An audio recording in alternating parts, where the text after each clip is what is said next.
Well, welcome everybody. Here we are. Wow, we have got a big crowd already. Gosh, can everybody hear me okay? So just give me a bit of a thumbs up in the chat. So let me know where you're from, it's 12:30 in Sydney. And in Lance is Melbourne. in Melbourne. Yeah, sorry. Yes, I know you're joining us from Melbourne, Lance. We've got Susan, who's on the Gold Coast. She's going to be helping out as well. And Wow, yeah, we've we've got got people Miami, from. Oh Germany, wow, Brisbane, yeah. So you can see the Joburg, chat, can't you, Lance? yeah, Yeah, yeah, cool. Wollongong. David Wow, we've Thompson's got a online. big Great to see crowd. David. Yeah, awesome. Yeah, the last time we did this, we actually capped out. We got to the maximum number of people that we Let's could break could it. get live. Let's break. Yeah, but we're actually streaming live. I hope we're streaming live to YouTube, Susan. So if people miss out, they'll be able Yeah. to join us on YouTube as well. Hey Mark, hey Kimberly, glad you could make it.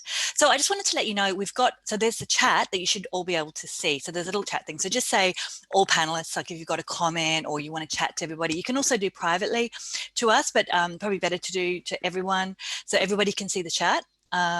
There's also a Q&A, so you can go in and ask questions of Lance or of other people. If you want to go into the Q&A, you can actually, it's quite interactive, so you can go in and you can upvote questions. So there's like a little up thing, so you can, if you want your question answered, because we may not get to all of the questions, depending on how many questions we get, you can upvote them and they go to the top, and we'll be able to answer those questions, as we'll try and get through as many as we possibly can. And if anybody is able to answer the questions, you can also chat and answer the questions as well. So you guys can interact, for those of you who are live on the webinar. So here we all are. It's an amazing times that we are living through at the moment, and it's a time that I think it's so important to have a really good, robust financial model available, especially with scenarios. I think scenario modeling, being able to change the model, is going to be so important, and Lance is going to take us through some of that today. So I'll just introduce you to Lance, and I'll hand over to him, and then we'll kind of be going backwards and forwards. So Lance is somebody I've known for many years. He has such a strong reputation throughout the industry. He's a highly accomplished and lateral thinking financial modeler. He's amazing with the technology. He's someone that I really admire in the way that he just jumps in and gets hold of any technology available. I mean, we all use Excel. We all love Excel, but Lance has really got this capacity to take on other programs and apply them to financial models. So what he's got in store for us is to go through quite a few different tools and techniques in Excel and other tools. So I'm really looking forward to that. So Lance is an ex-investment banker. He's a CFO of a fintech. He's I worked for the was. Cape. What? Yes. Well, actually, technically, I've got a new client, but I was a CFO for Banjo. Yeah. Yeah. He's just an amazing wealth of knowledge over the last a couple of decades. He's worked for so many different industries. He's a chartered accountant. He qualified in South Africa and in Australia. He's an authorized trainer for FMI, as am I. He's a data expert, and he's also an A+ certified Medano modeler. So I am going to hand over to you for a bit, Lance, and you're going to share your screen. Is that right? Yeah, that's right, Yeah, Danielle. and you've got some stuff you're going to send through to us as well afterwards. Oh, wow, that looks amazing. Yeah, absolutely. So I guess hi everyone, and great to see so many people back again. Some of you would have heard me on Wednesday, but what we're going to do, exactly what Danielle said, is we're sort of going to go a bit deeper on some of the tools that you would have seen on Wednesday. And I'm not going to cover all the tools that I use, but just some of the key ones. So the tools in tech, and to be frank, we spun this up and we built these models in just over a week. Danielle and I had a conversation, and I said, okay, my team has a bit of capacity. Unfortunately, like most people, projects get suspended and cancelled. So I thought, okay, well, let's actually share some knowledge with the community. So what we've done is we've built all the visualizations, all the modeling, and the content that you see today in just over a week. So the technology that we used was modern Excel. So we're going to go through dynamic arrays, which, to be honest, has absolutely blown me away. And I hope to do the same to everyone on the call. Medano to build some of the models, although we're not going to cover Medano in this session. PowerPoint, believe it or not, yes, it's still being used. Modeler, which is sort of the visualization presentation layer, which I'm in, and Power BI as well. So we're going to cover all of those. And while we're covering it, it's really to cover off on, this pandemic that we have, which is not just a health issue, but a business issue as well. And how do you model quickly, and how do you understand that? So we're going to go through some of the tools and some of the stuff that I did, and then share that. And of course, hopefully have some time for questions in the end. So I'm going to jump around a little bit with my screen. I'm going to start with the dynamic arrays model. So this is really, really new for us. Leon in my team got tasked with, I have a few actuaries and modelers, and I throw them a few lines of, where they're going to go in terms of playing with the technology. And dynamic arrays, thanks to Jeff Robson, really sparked my interest. So this is a financial model. It's built with dynamic arrays. And if we just go to the time series, you can see here that really we're going to be able to switch and change time series across monthly periodicities, quarterly and annual in the same model. We have a scenario summary as well, which we'll go through. Now, typically when you're building a scenario manager, we like to build something like this, where you have a selection of periods. It's dynamic. You can sort of change over time where you are using the standard drop-down box. You can also flick different scenarios. So I guess the key thing here is we're in scenario A. Here's the enterprise valuation. There's peak sales and debt and a whole range of other things underneath this. But if I want to change to scenario B, I can change that, and it all changes. If I want to go to Monte Carlo simulation, I do that, and I can push F9 and it all refreshes. And if I actually want to run simulations, I can do that as well. So which I'll show you in a second. So let's just go back to scenario A, just to make it simple. So here we have $117,000. So what we're going to do is really show you, okay, you need to now make changes to this model. You have this area here, which is highlighted as an assumption cell, which you can make changes to. So it doesn't need you to go and change all the formulas, because everything is connected to this live column. So as I change scenario A to scenario B, the live column picks up the scenario B column and then applies it throughout the model. So the entire model is being recalculated based on these various assumptions. Now, we're going to flick later to a COVID-19 specific one, which will actually expand the scenario manager a lot broader. But using drop-down boxes is really useful. Monte Carlo is just using the RAND between function within Excel again, which is really useful. So let's just quickly go back to scenario A. So we're at 117,000 enterprise valuation, not a very expensive, not a very valuable company, should I say. But again, this is just for demonstration purposes. So what I'm going to do here is really just show you the structure. We still have some presentations where I was before, assumptions, and we're going to have driver tables. So in a dynamic array model, you have tables as opposed to assumptions, and those tend to be vertical, and all of those are contained within here, and then you can update those. So if I want to change a new product, I can do that quite quickly, and that flows through the entire model. So it's pretty powerful. So the other thing is the time series. So this, at the moment, this is a 24 monthly model. So I'll show you. So if we go to our income statement, here we have our 24 months all the way across. And then we have a summarized income statement. Now what I'm going to do is I'm actually going to flip that to an annual model. So in the space of a couple of seconds, I'm going to change this to 2 because there's 2 periods. So we want to see, once we flip this entire model from a monthly to an annual, that's changing all the time series. I guess, Danielle, in normal circumstances, you would never do this in a model because you'd break it. And there's just so much risk associated with time series changes. But when you're playing with dynamic arrays, this becomes really powerful. Well, not if you're doing it like this with dynamic arrays. Correct. You would not fine. Do this. And I this is something that I think Jeff's going to go into more detail as well on Monday. I just forgot to mention that we've got another webinar or a virtual meetup coming up on Monday night on dynamic arrays. So we'll go into more of that. Then. Yeah, absolutely. So Jeff's going to go through that. That's right, Danielle. So we're going to change this to 2, and we're going to change this from months to annual. And so what you've seen there is the valuation still 117, but it's 2 periods. Now you can say, oh, well, you've just changed the drop down. But if I just go back to my monthly income statement, it's still the 24 months. but really the annual, it's still the 2 years. So fantastic. That's amazing. so you've got the 2 years, and you've really still got all the information there. If I look at my outputs in terms of the so what we've also done is we've had Power BI export. So if we export some of this data, there's only 2 periods. So we've changed this entire model. It's 2 periods, and if I go back to that time series, let's go back and change that back to 24. So 24. And if I leave that there, so now there's 24 annual periods. Let's quickly go and see what happened to our annual income statement. So that's now an annual income statement over 24 years. And if we go to our monthly income statement, obviously that's a lot longer.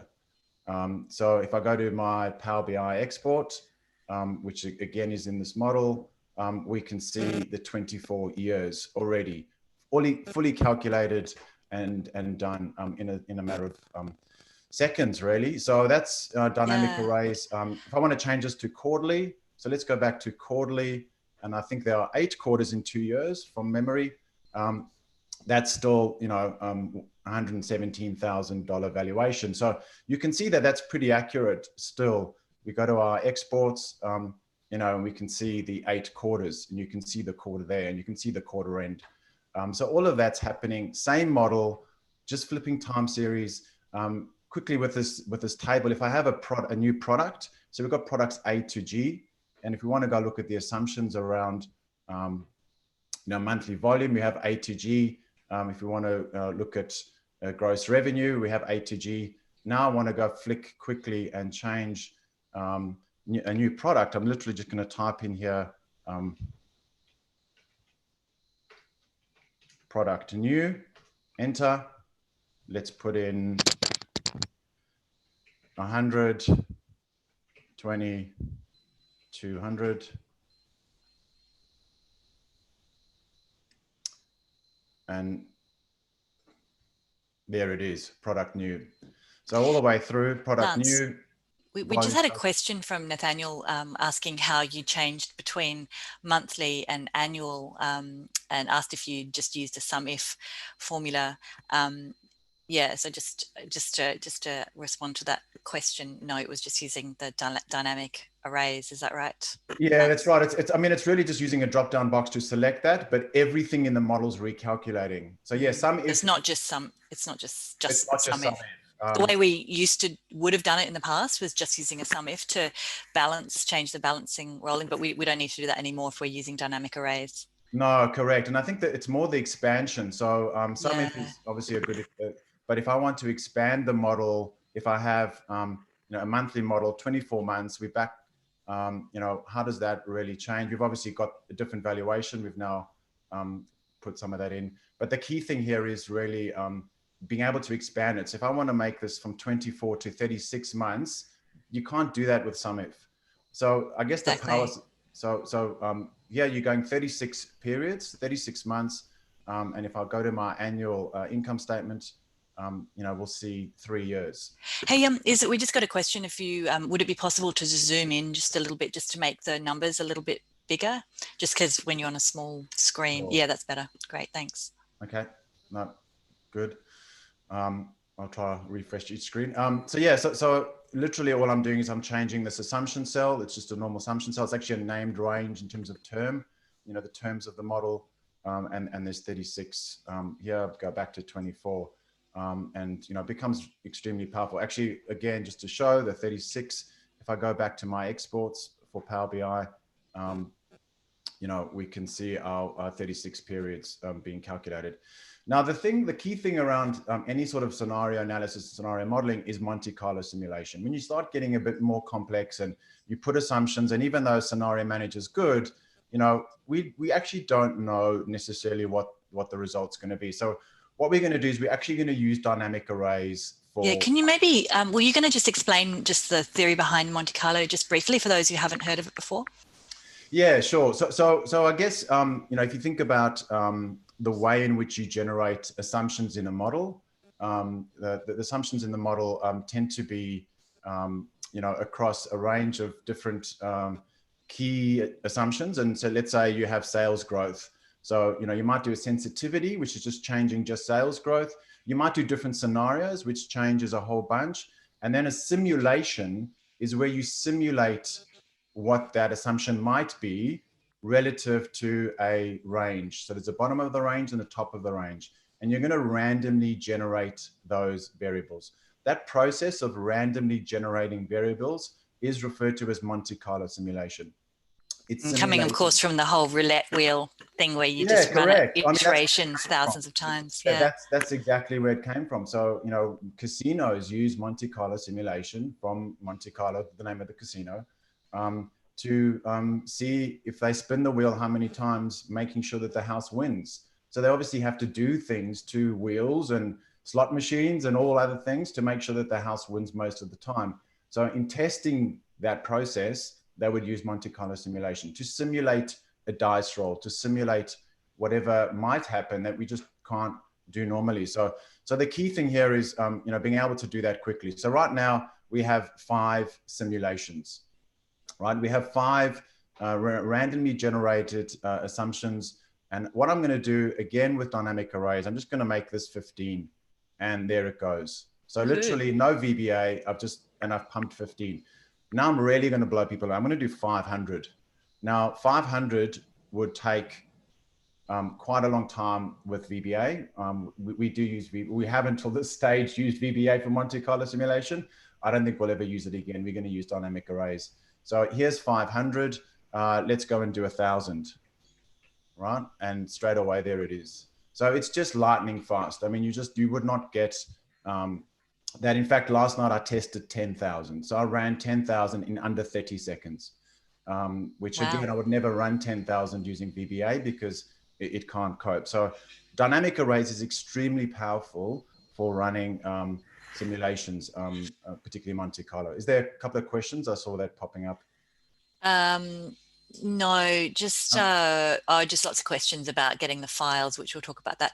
Actually, Sherwin asked what the size of this particular model is. This size is not big at all. So it depends on how big, I guess, as you start growing each of these, they tend to change. So I think just to quickly show you, so 763 kilobytes is where I started. The 10,000 simulations I ran last night, which by the way ran in 30 seconds, under 30 seconds, was 75 meg. So that's running 10,000 simulations, and I think it was 480 periods. So I've actually got that visualized in Power BI, so I'll jump to that. But it's, this model as it stands with those 2 periods was only 763 kilobytes. So if I actually, so not very big at all. But again, the more simulations you run, the more data that's in the model, the bigger it becomes. So if we just jump quickly, we've done some dynamic arrays. Is there any other questions floating about? No. Yes. Oh, yeah. Yes. So Andre's asking, have you used dynamic arrays in the real estate industry in the past when you have several projects happening simultaneously? This is coming on the web chat. So Andre, great question. We have just started our journey in dynamic arrays. We actually haven't used it on any clients. And there's 2 reasons for that. One, as I said, we've literally just started. This week, I finally played with the technology after seeing lots of stuff from Jeff Robson. And of course, tune in. I'm definitely tuning into Jeff's session on Monday because dynamic arrays is extremely powerful. So we don't use it for clients at the moment because you need to be on the latest Excel version to use dynamic arrays. And even last night, myself and my colleague Leon, who was building the model, we had an issue. The entire model crashed. I'm like, oh my God, what's going to happen? I'm doing this webinar tomorrow and it doesn't work. And for whatever reason, there was a bug in my version of Excel. All I did is I updated Excel and the model worked. So you have to have the latest version of Excel to have these work. So if I create a model and I send it to a client, and I think David Thompson as well had this issue, be very careful when using it and people don't have the latest Excel version. It won't work. XLOOKUP won't work. Exactly. Won't work. But that's getting easier as more people upgrade and, It is but and it's it something isn't, Danielle. I think yeah. IT departments in larger organizations are very restrictive in terms of what gets updated and how quickly that gets updated. Yeah, I mean, it's certainly a big issue at the moment, but hopefully sort of as time goes by and more people are using the later versions, it will hopefully get a little easier. Yeah. So this is the dynamic array model now visualized in Power BI. So I took that Power BI export table that I was showing earlier and started playing with it. This is a, from 2020 all the way to, 2059. So this is the 75 meg model, just showing the curves. I found a great little, which I didn't realize has been around for a while, quick measure without having to write DAX from scratch. Quick measure is great for creating new percentages and relationships. So that was, really being able to visualize all that data, because when you start getting and using something so powerful, the data becomes very important to see it visually, which can be a challenge, particularly around complex models. So if I want to look at the scenario where we're doing simulations, so here we've done the simulation. This is the 10,000 simulations running. These are all the 10,000 simulations visualized. This is the enterprise valuation, and this is all of the valuations there. So you can actually see all, and it's actually, there's a count, number of simulations there, which is 10,000. So, and then actually just trying to show the different max and min. So we have a max line and min line, again, just playing with some of these. So when you start using certain visuals, it becomes very powerful. Particularly this one is great. The analytics microscope around some of the charts where you can create max, min, and different lines. To understand the distribution curve is the key. So I guess why am I showing this? Because when you get into Monte Carlo simulation and understanding the distribution curve of the outcomes, you need to plot it. There's no point in getting all this data and then say, okay, well, now what do I do with it? You've actually got to look at the data. You've got to look at what the outliers are. You've got to look at the average, the mean, the standard deviation. It starts to become a bit more statistical, but for me, it's important to still represent that visually. So what you've done there is you've actually run the simulations in Excel, and then you've put a Power BI, you've actually sucked it into Power BI to do the visualizations, yeah? Yeah, absolutely. Or are you running the calculations in Power BI there? No. Just in Excel, yeah. Running the calculations as I did very quickly, and then I guess if you look at the source file, the source file is that dynamic array model version 3, which is the 75 meg version, and it's XLSX. So just for those, I do love my XLSB because it's smaller, but XLSB doesn't really work well with Power BI. So just be careful. I discovered that not too long ago. XLSX is although it's a bit bigger size-wise, it will work properly with Power BI, whereas XLSB doesn't for some reason. I don't know, it just doesn't. So that's the Power Query, and then we go through the different steps and we get the data in the right format so that we can then put in and visualize it.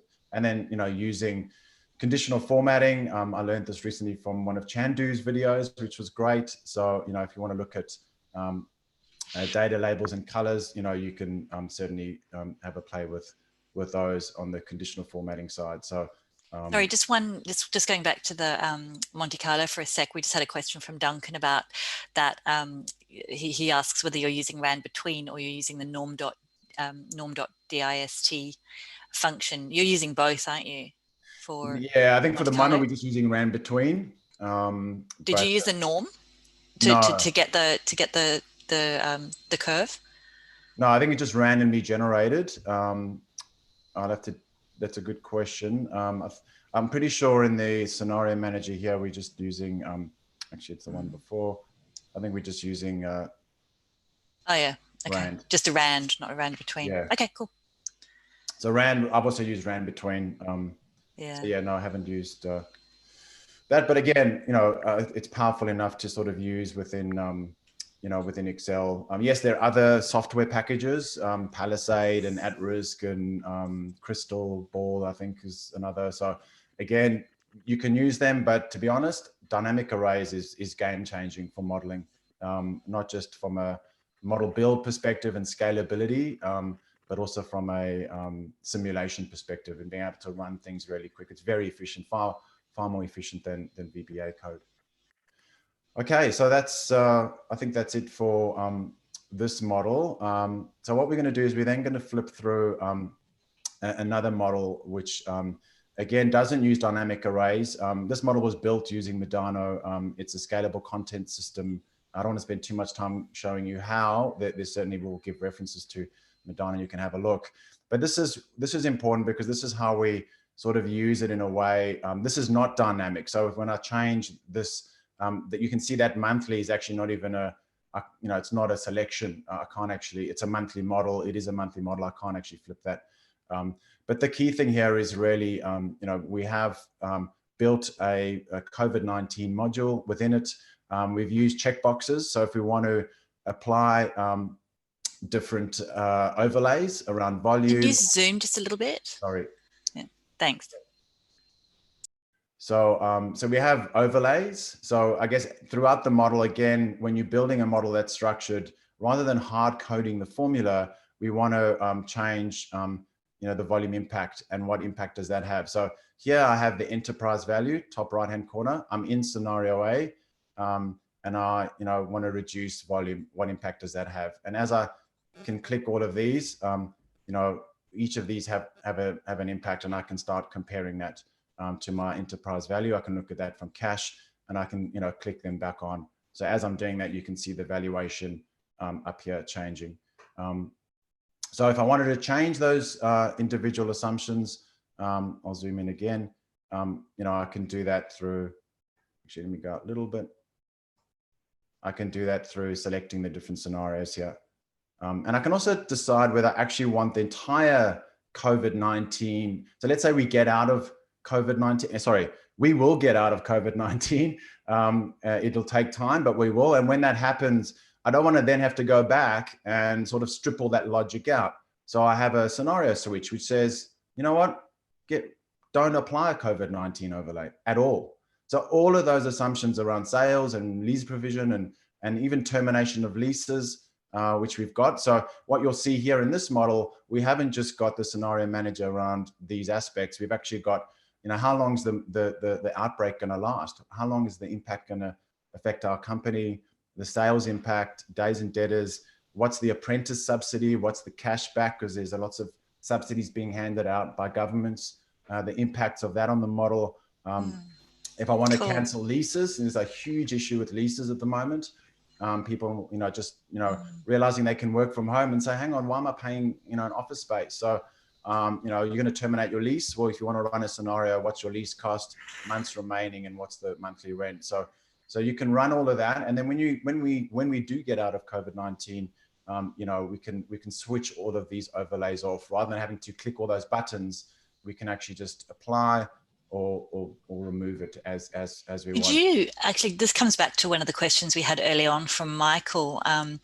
He said that you can actually grab the numbers about the actual spread of the virus and do some forecasting about the actual spread in the community and then use that as an input to the model. Is that something that you thought about using for inputs? Yes and no. Yes, I did think about it, and no, I didn't go further because it's hard. Yeah. Because what's the logic, right? So let's say it's location based. That's the problem, I think. Well, it's not just that, right? So irrespective of the virus, staff are going to react, and the decisions I'm going to make, I'm going to be independent of some of those statistics. So as to serve staff redundancies, how long are debtors and creditors going to, what is the debtors and creditors days going to be under that scenario? It's very difficult to link sort of cases and deaths to debtor days. You can make an estimate. What's the volume of impact? These are assumptions in a model. These are not just random things. They've got to be quite specific or have a range of a distribution. The data around infection rates, look, there's no debate anymore. It's here. It's going to impact us all, and it has already impacted us all. Now we've got to work out what's the business impact. So this is about modeling the business impact and the economic impact, which are two different things, right? We all know that.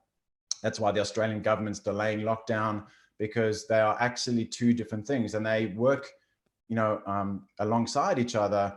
And yes, to some degree, they depend and they also impact each other. So, but the ultimate thing is you need to understand the controllable versus the non-controllable. So here we're talking about what things we can control. We can't control what's going to happen to sales. We can't control what's going to sales price. We can control sales volume. We can't control cost of goods. We might not be able to control that. We might not be able to get the goods, or they might be more expensive. Leave without pay and what impact that has. Again, they're going to be independent of whether, and it's going to be case by case or person by person. Debtor days, creditors, I've spoken about. Inventory days. I mean, if you're selling toilet paper right now, your inventory days are probably 1 day, right? It's literally, it doesn't even sit in your warehouse. It goes straight from production to Coles or Woolies or IGA or wherever you're distributing. So I think that's important. Apprentice subsidies and the cashback, the PAYG cashback, these are going to have impacts based on each different government. So the virus itself is less correlated to some of these things because they as a result of the virus, as opposed to directly related to the virus. I hope that makes sense. Are there any other questions before I sort of jump into the next phase of the visualization of modeling? So I guess one of the things is, this model, whilst it's useful, is quite complex to navigate. No more questions for now. Yeah. Okay. I think we're good. Great. So this model, although it's, I'm very proud of Alex and Leon for working together and building it, it's still quite complex to navigate. It's still got lots of tabs, lots of assumptions. I mean, if you look at the COVID-19 module itself, we're down at 280 rows, of logic. So it's not, actually more, because we've got some hidden 306 rows of logic. So, for everyone to understand each of these and play with things and jump, can get quite complex. So what we often do with models, we build them, like I say, using tools like dynamic arrays and like Medano. But in the end, the way we present our models is using Modeler, which I demonstrated before, and I'm going to jump to now. So what Modeler is really, if I just share my screen. So Modeler has PowerPoint, which is here as the body. If you think of a racing car, you have sort of the body of the car, which is your PowerPoint. So you have your slides. You have your Excel as your engine. So in this case, we have our Excel engine. We have two of them. I showed you one before. There's another one running in the background as well. In fact, maybe I'll close one of these just to save some processing power. And so you have that connected, and then you have Modeler bringing the two together. So PowerPoint, the Excel model, and actually it doesn't want to shut, and then Modeler. So if I jump back to Modeler, just to quickly show you, that's the Modeler visual. So these are independent charts. Again, once I finish the presentation, I'll go deeper into Modeler so people can see. But you have the skin, you have the model, the Excel model, and then you have Modeler, which builds the connections. There's no code. Again, all that I'm showing you here, there's no coding required. It's really just simply new structures, new systems, new processes, but there's no hardcore coding that's required. So, if I wanted to see the impact, so now instead of showing that scenario manager, I can start looking at different scenarios in a much more visually appealing way. I can look at my enterprise value, my average gross margin. I can see the impacts on various things. So scenario A, B, C, and D. So scenario B has an $18.6 million enterprise value, and you can see the gross margin. And it does take a few seconds to recalc because the entire model's recalculating. That's 6.5 million and so on and so forth. But I guess, one of the things people are going to ask is, okay, how do I know what's beneath those assumptions and what's driving that? So what we do is we go to this. Now, very similar to the other overlay that I showed you with checkboxes, we now have a series of buttons. So this entity, $18.7 million valuation, this is the COVID overlay. If I click that off and remove the COVID overlay, right, it goes up. So if I click that back on, it'll come back down. So depending on, you know, some of the underlying assumptions for each one, the volume impact, if I unclick the volume impact, same thing as the checkbox, you know, I can start seeing how dynamic the model is to these different changes. Maybe, you know, staff redundancy, I don't have staff redundancy, I'm going to keep my staff, you know, what impact will that have? So being able to change each of these, you know, live will help. But now I want to select scenario A. I actually want to go in and change some of these directly. So, you know, I want to try and select the different scenarios and actually change some of those key assumptions. So like we did in Excel, we have the assumption cell. Here we're actually going to change some of those visually. So if I click on, so there's the green light for scenario B. Let's go back to scenario A. Again, you can change each of these. So red dot means those are not live. Green says that's live. I'm going to zoom into scenario A. And now I can change all of these different aspects and interact with them. Hang on. Let's just make sure that's clicked. I think I double clicked by mistake. It's the old demo gremlins. Yeah, there the numbers are back. Let's go back in. Oh, we love the demo gremlins. So yeah, you know, the volume. So if we look back here, so the volume impact is not highlighted. So if we go back into scenario A, what we'll see is the red traffic light on volume. So this overlay is actually not going to have an impact on valuation, but sales price will and COGS will. So cost of goods sold. So if I move that, then I can actually see that moving here. So as I'm changing this, and if I want to change this, let me just trying to get to the hide my bar at the bottom. Let's just go into this and don't save. Okay, let's say I want to change that to 55%. I can go in and I can click 55% to change that. And I'm going to also show people where does this go, right? So it's not just magic. It actually goes back to the Excel. So that's 55% scenario A for sales price. I'm going to go back into the model.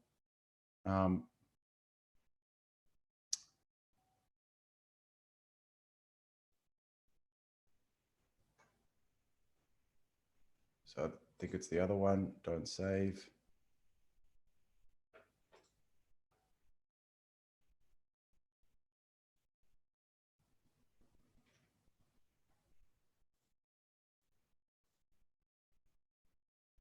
Sorry, my machine's working overtime in the background.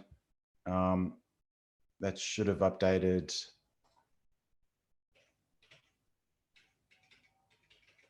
Oh, hang on. Is it? Sorry, I was on the wrong one.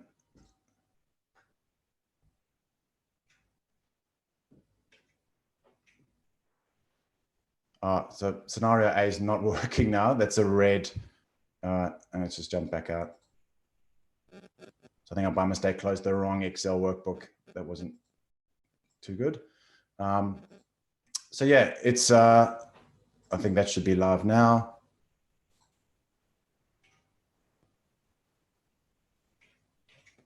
So yeah, sales impact, negative 15%. Here it's negative 15%. Let's say this is negative 25%. So we're going to change this to negative 25. I guess when on webinar, it also chugs a little bit. Oh, minus 25%.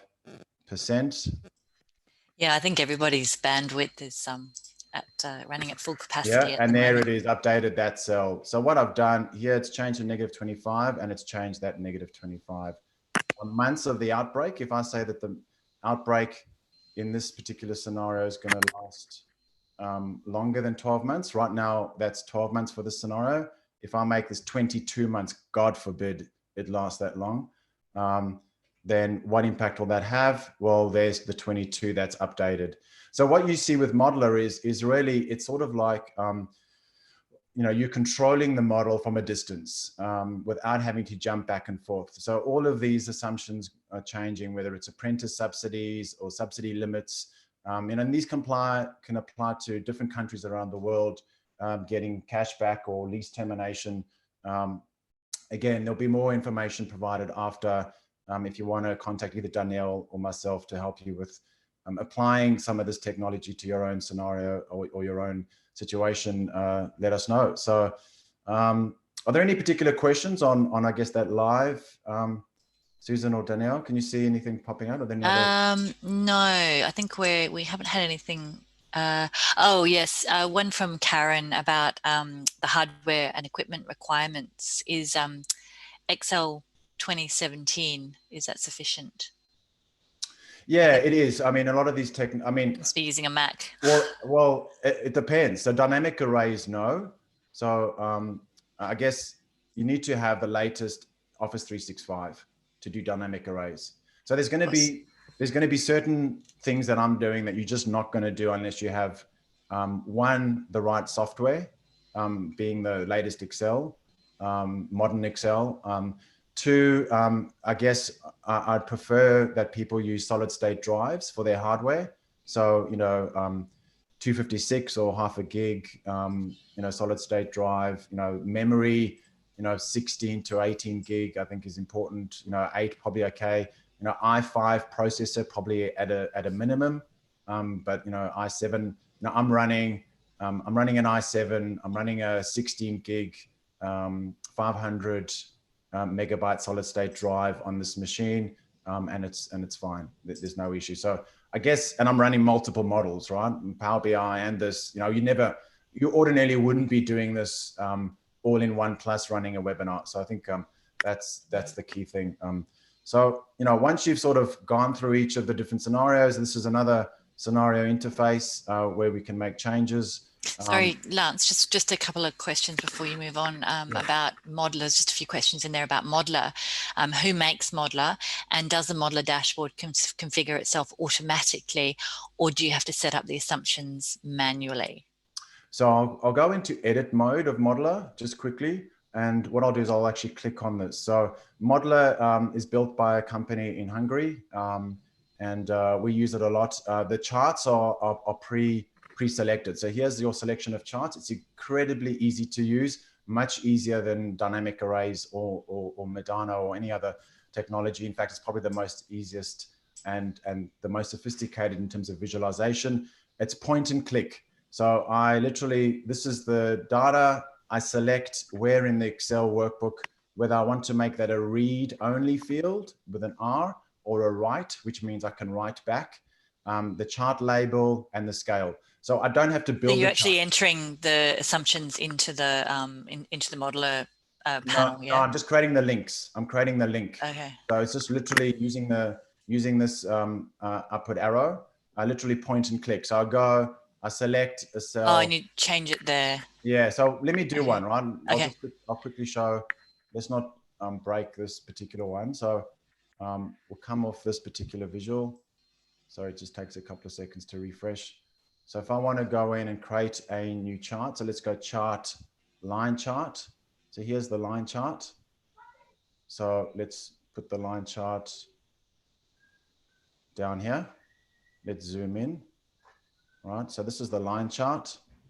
Here it is.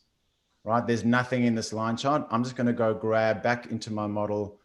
I'm going to go grab, let's say, sales for perfume. Well, actually, let's go sales for all of those items. So I highlight that in Excel. Because there's already a relationship established, I just click the button,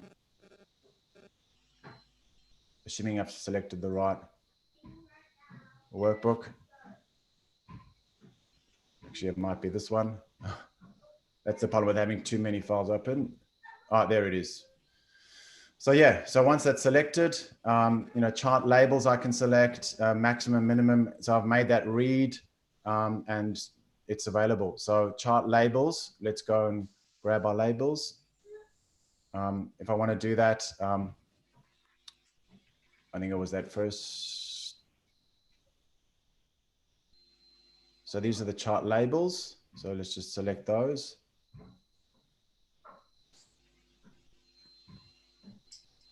And I click Access.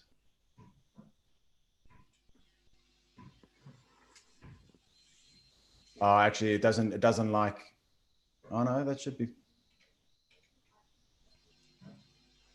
So in response to Jason's question, does it configure itself automatically, or do you set it up manually? It does. So it's sort of automatic and manual to some degree, but it's probably more automated than an Excel chart. You're just pointing and clicking, as I was doing.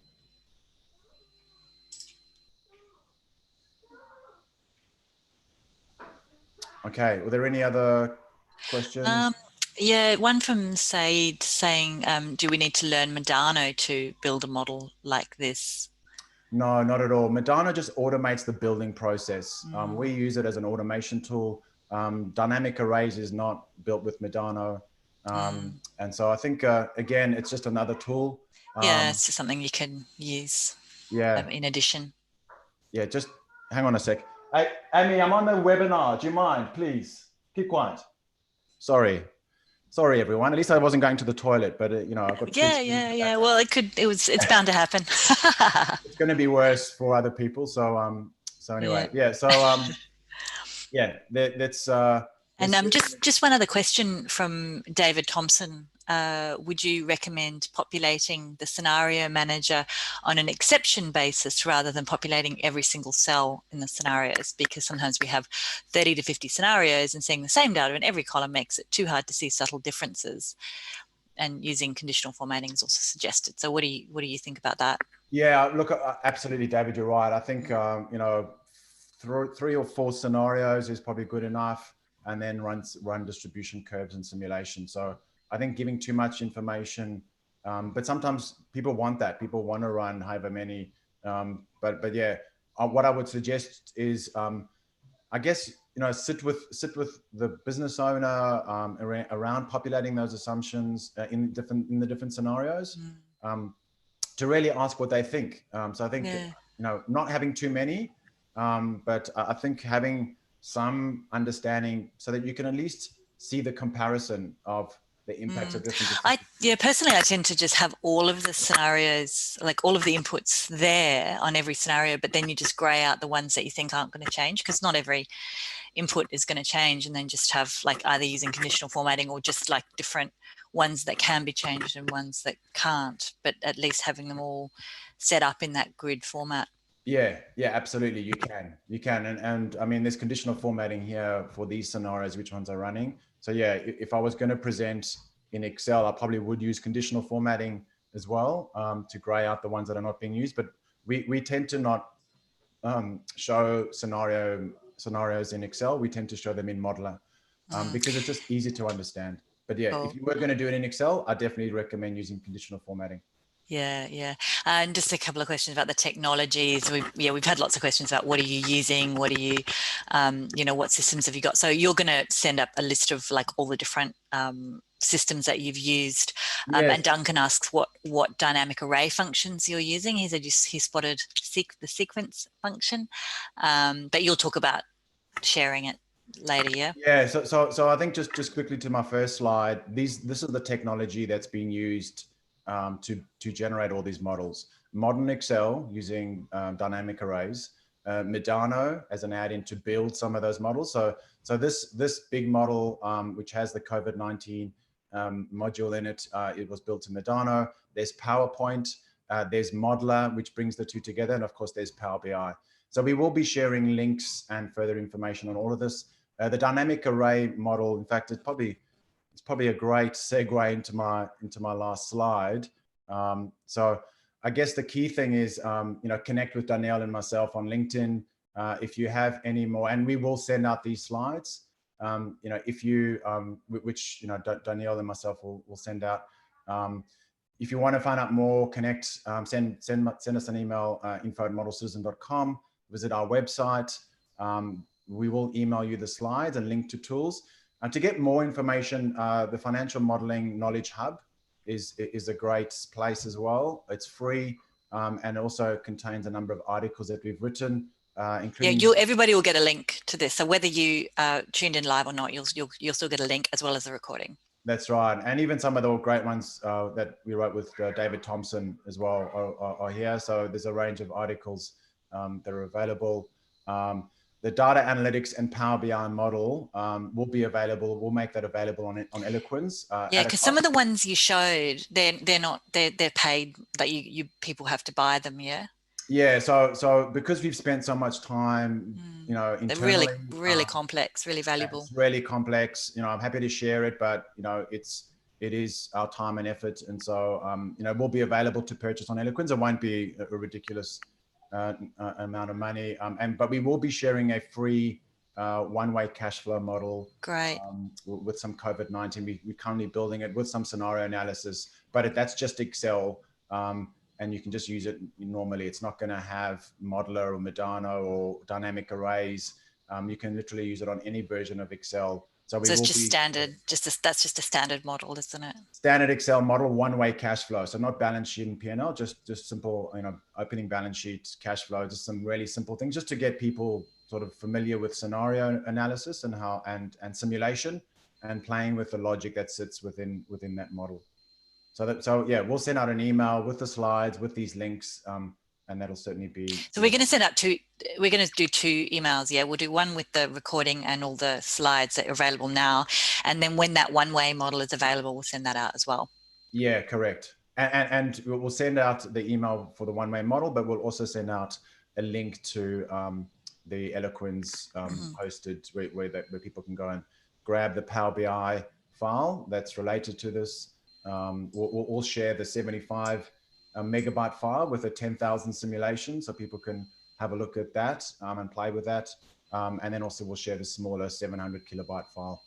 Great. We're going to close off very soon. So just a last chance if anybody's got any last questions. In the meantime, there was a question from Jason. He said, could we please see the one-way cash flow model just to wet the taste buds? But it's not available yet. You're still working on it. You've been working so hard to get this all ready. Yeah, literally the one-way cash flow model sort of sprung it onto the team just recently, and I thought, you know, it'd be good to give at least a free model to people to have a look at and play with. Yeah. So yeah, we're working pretty hard to get some of that in there. It is going to have some of the scenario analysis in it and simulations, and it's going to be reasonably you know, sophisticated, but it is only a one-way, so it doesn't have the full balance sheet and P&L.